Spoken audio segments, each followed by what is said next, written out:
Hello guys, welcome to we learning classes. तो चलिए आज स्टार्ट करते हैं next topic, capacitance of a parallel plate capacitor with a dielectric slab. तो हमें यहाँ पे क्या फाइंड करनी है? पैरेलल प्लेट कैपेसिटर की कैपेसिटेंस फाइंड करनी है। पैरेलल प्लेट कैपेसिटर की क्या फाइंड करनी है?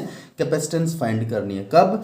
With a dielectric slab. जब अगर हम क्या करते हैं उसके अंदर डाइलेक्ट्रिक स्लैब इंसर्ट कर देते हैं। जो कैपेसिटर है, कैपेसिटर की जो प्लेट्स हैं, अगर हम उनके बीच में क्या करते हैं, डाइलेक्ट्रिक स्लैब को इंसर्ट करते हैं। इंसर्ट करने के बाद तो उसकी कैपेसिटेंस पे क्या फ़र्क पड़ेगा, तो हमें वो फाइंड करना है यहाँ पर। तो सबसे पहले हम यहाँ पे क्या करेंगे, पैरेलल प्लेट कैपेसिटर बनाएंगे कि पैरेलल प्लेट कैपेसिटर क्या होता है।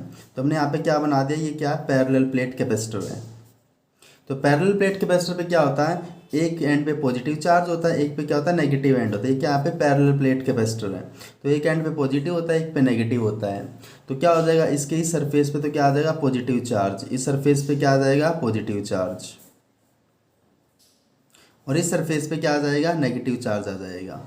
ये क्या कैपेसिटर है। अब कैपेसिटर की ये क्या प्लेट्स है, एक प्लेट पे पॉजिटिव चार्ज है, एक प्लेट पे क्या नेगेटिव चार्ज है, किसकी, कैपेसिटर की। अब हम क्या करेंगे, इन प्लेट्स के बीच में एक कंडक्टर को, एक यहाँ पे क्या है डाइलेक्ट्रिक स्लैब। तो यहाँ पे दो डेरिवेशन करने हैं, एक बार तो डाइलेक्ट्रिक स्लैब को इंसर्ट करना प्लेट के बीच में, एक बार कंडक्टिंग स्लैब को करना है। तो डाइलेक्ट्रिक्स मैंने बताया था कि एक टाइप के इंसुलेटर्स होते हैं जो चार्ज को स्टोर करने में हेल्प करते हैं। और कंडक्टर तो आपको पता ही होगा, कंडक्टर क्या होते हैं, जो जिसमें से इलेक्ट्रिसिटी पास हो सकती है। तो डाइलेक्ट्रिक्स तो क्या होते हैं, एक टाइप के इंसुलेटर होते हैं। एक बार डाइलेक्ट्रिक स्लैब को इंसर्ट करना प्लेट्स के बीच में, एक बार कंडक्टर को इंसर्ट करना, फिर चेक करना है कि उनकी कैपेसिटेंस की वैल्यू इंक्रीज होगी या डिक्रीज होगी। अब हम यहाँ पे क्या करेंगे, डाइलेक्ट्रिक स्लैब को इंसर्ट करते हैं। तो जैसे हमने यहाँ पे क्या किया, डाइलेक्ट्रिक स्लैब को इंसर्ट कर दिया इसके अंदर, और इस डाइलेक्ट्रिक स्लैब की जो थिकनेस है वो टी है। यहाँ पे जो कैपेसिटर की जो प्लेट थी, कैपेसिटर की जो प्लेट थी, उनका जो क्रॉस सेक्शनल एरिया वो क्या ए है, और उनके बीच का जो डिस्टेंस है, उनके बीच का डिस्टेंस क्या है, डी है। टोटल प्लेट के बीच का डिस्टेंस कितना था, डी। लेकिन क्या किया, इस कैपेसिटी जो डी गैप था उसमें टी थिकनेस की, जो हमने यहाँ पे क्या किया है, डाइलेक्ट्रिक स्लैब इंसर्ट की है, डाइलेक्ट्रिक स्लैब को इसके अंदर डाला है, उसकी थिकनेस टी है। उसकी थिकनेस कितनी है, टी है। और जो टोटल गैप था यहाँ से लेकर यहाँ तक का जो टोटल गैप था वो डी था। लेकिन ये जो प्लेट कब, जब हमने डाइलेक्ट्रिक स्लैब को नहीं डाला था। और अब इसके अंदर हमने क्या किया, टी थिकनेस, जो टी थिकनेस की डाइलेक्ट्रिक स्लैब इसके अंदर इंसर्ट कर दी। तो बाकी की जो बची हुई जगह होगी, ये और ये, इन दोनों को मिला के, ये और ये मिला के कितनी बचेगी, डी माइनस टी बचेगी। तो यहाँ पे क्या आ जाएगी कि जो बाकी की बची हुई कितनी रह जाएगी, बाकी की बची हुई रह जाएगी डी माइनस के टी रह जाएगी। तो यहाँ पे क्या थी, टोटल डी था इनके बीच का गैप, लेकिन टी थिकनेस की इसके अंदर डाइलेक्ट्रिक स्लैब इंसर्ट कर दी। तो बाकी की ये बची हुई और ये बची हुई दोनों की मिला के कितनी थिकनेस रह जाएगी, कितना गैप रह जाएगा प्लेट के बीच का, डी माइनस टी रह जाएगा। अब हमें यहाँ पे क्या फाइंड करना है, हमें कि ये जो कैपेसिटर हमने क्या इसके अंदर जो डाइलेक्ट्रिक स्लैब डाली है, डालने से जो पैरेलल प्लेट कैपेसिटर है उसकी कैपेसिटेंस इंक्रीज होगी या डिक्रीज होगी, वो हमें यहाँ पे फाइंड करना है।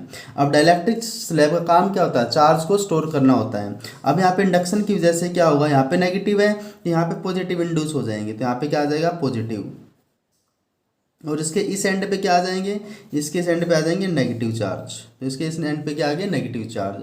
तो अप्लाइड इलेक्ट्रिक फील्ड की जो डायरेक्शन थी वो किस तरफ थी, इस तरफ। अप्लाइड इलेक्ट्रिक फील्ड की डायरेक्शन क्या थी, इस तरफ थी, पॉजिटिव से नेगेटिव की तरफ। इसके अंदर जो इंड्यूस हुआ है उसकी डायरेक्शन क्या आएगी, इसके अपोजिट में आएगी। तो इंड्यूस इलेक्ट्रिक फील्ड की डायरेक्शन किस तरफ आ जाएगी, ईपी। इंड्यूस को हम ईपी से रिप्रेजेंट कर सकते हैं, उसकी डायरेक्शन इसके अपोजिट होगी।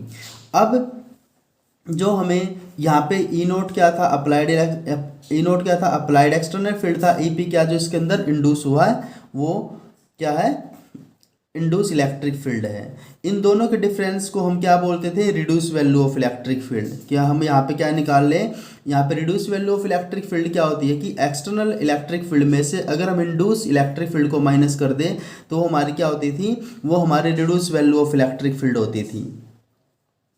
तो वहाँ पे अगर जो reduce value of electric field क्या हो जाएगी यहाँ पे ई नोट माइनस के ई पी हो जाएगी, और उसको हम किससे रिप्रेजेंट करते थे, ई से रिप्रेजेंट करते थे।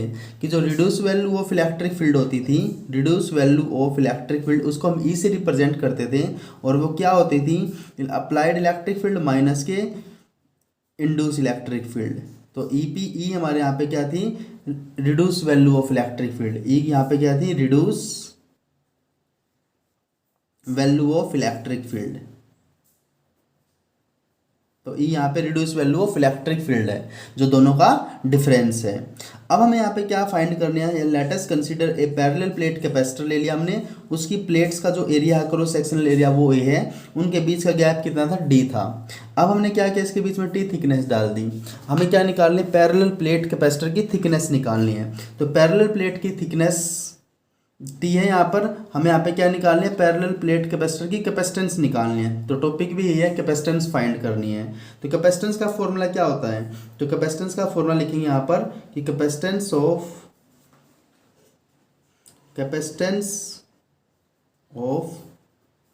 पैरेलल प्लेट कैपेसिटर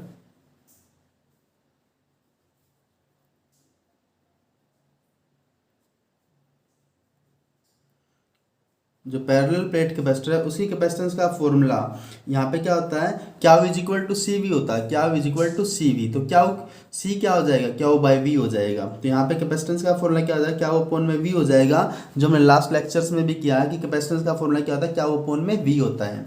अगर हमें यहाँ पे वी की वैल्यू पता लग जाए, इसको हम इक्वेशन फर्स्ट मान लेते हैं यहाँ पे, क्योंकि हमने फॉर्मूला कहाँ से आया कि बिकॉज क्या इज इक्वल टू क्या होता है, सी वी होता है। तो हमने वहाँ पे सी की वैल्यू निकाली, क्या हो बाई वी। तो हमें यहाँ पे क्या फाइंड करना है, हमें यहाँ पे पोटेंशियल फाइंड करना है। उस पोटेंशियल की वैल्यू हम यहाँ पे पुट कर देंगे तो हमारे पास सी की वैल्यू आ जाएगी। तो हमें यहाँ पे क्या फाइंड करना, टोटल पोटेंशियल फाइंड करना इसके लिए, और बाकी के बचे हुए के लिए टोटल पोटेंशियल की वैल्यू हम यहाँ पे पुट कर देंगे तो हमारा आंसर आ जाएगा। तो हम यहाँ पे टोटल पोटेंशियल निकाल लेते हैं कि टोटल पोटेंशियल यहाँ पर कितना होगा। तो सबसे पहले यहाँ पे निकाल लेते हैं total electric potential, total potential difference, total potential difference निकाल लेते हैं यहाँ पर।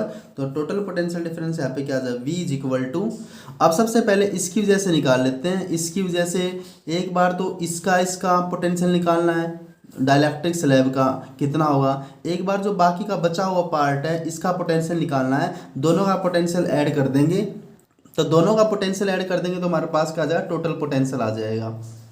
तो एक बार तो क्या करेंगे, जो डाइलेक्ट्रिक स्लैब डाली है इसका पोटेंशियल निकाल लेंगे, फिर बाकी का बचे हुए पार्ट का भी पोटेंशियल निकाल लेंगे, दोनों को ऐड कर देंगे तो टोटल पोटेंशियल आ जाएगा हमारे पास।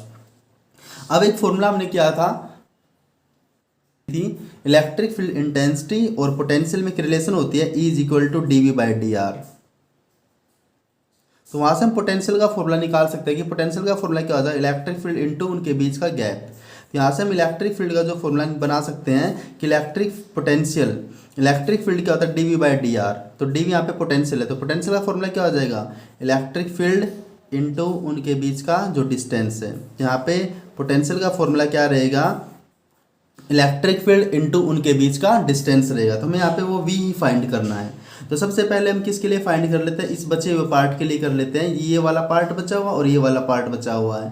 तो इसके लिए तो इलेक्ट्रिक फील्ड क्या था, इसके लिए जो इलेक्ट्रिक फील्ड था वो क्या था, ई नोट था, और बचा हुआ पार्ट कितना है, ये पूरा डी था, ये टी था, तो ये और ये मिला के बचा हुआ पार्ट कितना, डी माइनस टी है। तो हमने इलेक्ट्रिक फील्ड इनटू डिस्टेंस वाला फॉर्मूला लगा दिया यहाँ पे पोटेंशियल का। ये तो किसके लिए आ चुका है, इसके लिए आ चुका है। अब हमें किसके लिए निकालना है, इसके लिए निकालना है। तो इसके लिए क्या हो जाएगा फॉर्मूला, इसका जो गैप है वो कितना टी है, और जो नेट इलेक्ट्रिक फील्ड आया यहाँ पे, जो reduce value of electric field आई है वो कितने यहाँ पर ई है। तो यहाँ पे क्या निकाल लेंगे, इसके लिए क्या आ जाएगा, reduce value of electric field into में टी। तो यहाँ पे क्या आ जाएगा, ई टी आ जाएगा। ई टी किसके लिए आया, इसके लिए आया, और बाकी के बचे हुए पार्ट के लिए क्या, ई नोट डी माइनस टी। तो ई यहाँ पे क्या था, reduce value of electric field थी जो इसके लिए यूज हो रही थी यहाँ पे, क्योंकि ई पी इधर था, ई नोट इधर था, दोनों का जो नेट आया वो कहाँ पे बचा, इसके अंदर बचा है। क्योंकि ई नोट इधर था, ई पी इधर था, तो बचा कितना इसके अंदर, दोनों का डिफरेंस निकाल लिया। उस बची हुई वैल्यू को क्या बोलते हैं, reduce value of electric field, और वो ई होती है। तो हमने यहाँ पे इसके लिए क्या लगा दिया, ई इंटू टी लगा दिया। तो हमारे पास टोटल पोटेंशियल यहाँ पर आ चुका है। तो अब हम यहाँ तो अब हम यहाँ पर क्या करेंगे, हम इस ई को रिप्लेस करेंगे। उसके लिए क्या होता है, उसके लिए एक फॉर्मूला होता है कि डाइलेक्ट्रिक कांस्टेंट, कि जो डाइलेक्ट्रिक कांस्टेंट होता है वो डाइलेक्ट्रिक कांस्टेंट क्या होता है, K is equal to E naught by applied electric field upon में reduce value of electric field. Applied electric field upon में reduce value of electric field होता है। तो हमें तो यहाँ पे किसकी वैल्यू चाहिए, ई की वैल्यू चाहिए। यहाँ से ई की वैल्यू कितनी आ जाएगी, तो यहाँ से ई की वैल्यू कितनी आ जाएगी, यहाँ से ई की वैल्यू आ जाएगी E is equal to E naught by K. यहाँ से इसकी वैल्यू कितनी आएगी, ई इज इक्वल, तो यहाँ पे ई की वैल्यू कितनी आ जाएगी, ई नोट बाय के आ जाएगी। तो हमने यहाँ पे क्या करना है, इस क्योंकि हमें यहाँ पे ई नोट को कॉमन लेना था, लेकिन यहाँ पे ई गिवन था, लेकिन डाइलेक्ट्रिक कांस्टेंट क्या होता है, applied external electric field upon में रिड्यूस वैल्यू, तो ई नोट बाई ई होता है। यहाँ से ई की वैल्यू निकालेंगे, के को अपॉन में ले आएंगे, तो ई की वैल्यू हमारे पास क्या थी, ई नोट बाई के आ जाएगी, वो हम यहाँ पे पुट करेंगे। तो हमारे पास पोटेंशियल का जो फॉर्मूला बनेगा वो क्या बन जाएगा, E naught D minus T as it is रहेगा, प्लस ई की जगह क्या आ जाएगा, ई नोट बाई के आ जाएगा, और इनटू में क्या आ जाएगा, टी आ जाएगा। अब दोनों में से क्या करेंगे, ई नोट को कॉमन लेंगे यहाँ पर। अब दोनों में से किसको कॉमन लेंगे, ई नोट को कॉमन लेंगे। तो यहाँ पे ई नोट को हमने कॉमन ले लिया, अंदर यहाँ पे क्या रह गया, डी माइनस के टी, और यहाँ पे क्या रह गया, टी अपॉन में के। तो हमने यहाँ पे क्या किया, ई नोट को हमने यहाँ पे कॉमन ले लिया, तो हमारे पास क्या आ गया, D minus T plus T by K. अब हम यहाँ पे क्या करेंगे, इलेक्ट्रिक फील्ड इंटेंसिटी यहाँ पे क्या प्लेट्स के लिए है, तो बताया था कि थिक प्लेट के लिए क्या होता है, सिग्मा बाई एप्सिलॉन नॉट होती है। वो हमने इससे पिछले वाले चैप्टर में भी क्या था कि थिन के लिए क्या निकालनी थी, इलेक्ट्रिक फील्ड इंटेंसिटी निकालनी थी, और थिक के लिए निकालनी थी। थिन के लिए क्या होती है, सिग्मा बाई 2 एप्सिलॉन नॉट होती है, और थिक के लिए क्या होती है, सिग्मा बाई एप्सिलॉन नॉट होती है। तो थिक के लिए यहाँ पे क्या पुट करेंगे, ई नोट की वैल्यू पुट कर देंगे सिग्मा बाई एप्सिलॉन नॉट। तो अब क्या करेंगे, यहाँ पर ई नोट की वैल्यू पुट करेंगे। हमारे पास जो रिलेशन है वो रिलेशन हमारे पास क्या है, E naught D minus T plus T by K. अब हम यहाँ पे क्या करेंगे, ई नोट की वैल्यू पुट करेंगे, v is equal to E naught की value sigma by epsilon naught हो जाएगी। यहाँ पे क्या रहता है, D minus T plus K T by K. यहाँ पे लिखेंगे बिकॉज ई नोट किसके इक्वल होता है, सिग्मा बाई एप्सिलॉन नोट होता है, किसके लिए, फोर थिक प्लेन शीट्स के लिए। अब यहाँ पे क्या करेंगे, लेकिन ये सिग्मा क्या होता है, सरफेस चार्ज डेंसिटी होती है। सर सिग्मा क्या होता है, यहाँ पे सरफेस चार्ज डेंसिटी होती है, इसको हम क्या बाई ए पुट कर देंगे यहाँ पर। तो हमने यहाँ पे क्या किया, जो सिग्मा था, sigma because sigma is equal to क्या हो बाई ए, वो हमने यहाँ पे पुट कर दिया। तो हमारे पास v की वैल्यू आ चुकी है, ये वाली वैल्यू आ चुकी है। इसको कहाँ पे पुट करना, पुट इन इक्वेशन फर्स्ट। तो इसको पुट करेंगे पुट इन इक्वेशन फर्स्ट। जैसे हम इसको इक्वेशन फर्स्ट में पुट करेंगे, वहाँ पे क्या था, c इज इक्वल टू क्या हो बाई वी था, और v की वैल्यू हमारे पास ये आ चुकी है। v की वैल्यू हमारे पास क्या आ चुकी है, क्या हो इंटू में d minus T plus T by के, जो अपॉन में ए एप्सिलॉन नोट की वैल्यू क्या हो जाएगी, रिवर्स हो जाएगी, पलट जाएगी और ऊपर आ जाएगी मल्टीप्लाई में। यहाँ पे क्या हो से क्या हो कैंसिल हो जाएगा, और यहाँ पे वैल्यू कितनी आ जाएगी, ए एप्सिलॉन नोट अपॉन में D minus T plus T upon में के। अब हम यहाँ पे क्या करेंगे, यहाँ पे ये जो टी है इस वाले टर्म में से और इस वाले टर्म में से, दो टर्म में से हम टी को कॉमन ले लेंगे। यहाँ पे क्या आ जाए, C is equal to A epsilon naught same रहेगा। यहाँ पे डी को एज इट इज रखेंगे, इस वाले टर्म में से और इस वाले सेकंड और थर्ड टर्म में से टी को माइनस टी कॉमन ले लिया। तो यहाँ से माइनस टी कॉमन लिया तो यहाँ पे प्लस का 1 आ जाएगा, यहाँ पे प्लस का यहाँ पे माइनस टी कॉमन लिया तो यहाँ पे क्या माइनस का 1 बाई के आ जाएगा। अब हम यहाँ पे चेक करेंगे कि जो capacitance of parallel plate capacitor होती है उसका जो जनरल फॉर्मूला होता है, वो जनरल फॉर्मूला क्या होता है कि capacitance of parallel plate capacitor का जो जनरल फॉर्मूला होता है वो क्या होता है, epsilon naught A by D होता है। इसका मतलब यहाँ पे कैपेसिटेंस क्या है, डिस्टेंस के इनवर्सली प्रोपोर्शनल है। यहाँ पे कैपेसिटेंस क्या है, inversely proportional to distance between plates. अब हम यहाँ पे चेक करेंगे, C की वैल्यू हमारे पास क्या आ चुकी है, epsilon naught A by D आ चुकी है। लेकिन ये क्या है, जो इतनी टर्म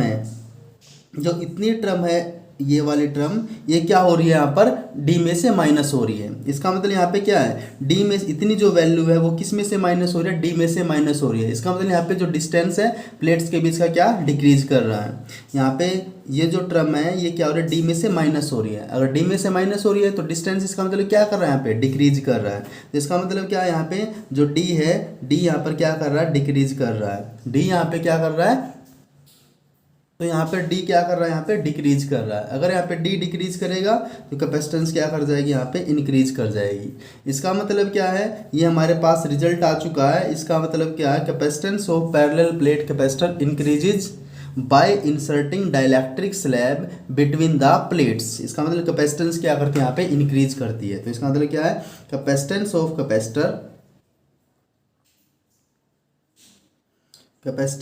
कैपेसिटर इंक्रीज करती है किसके साथ, विद डाइलेक्ट्रिक स्लैब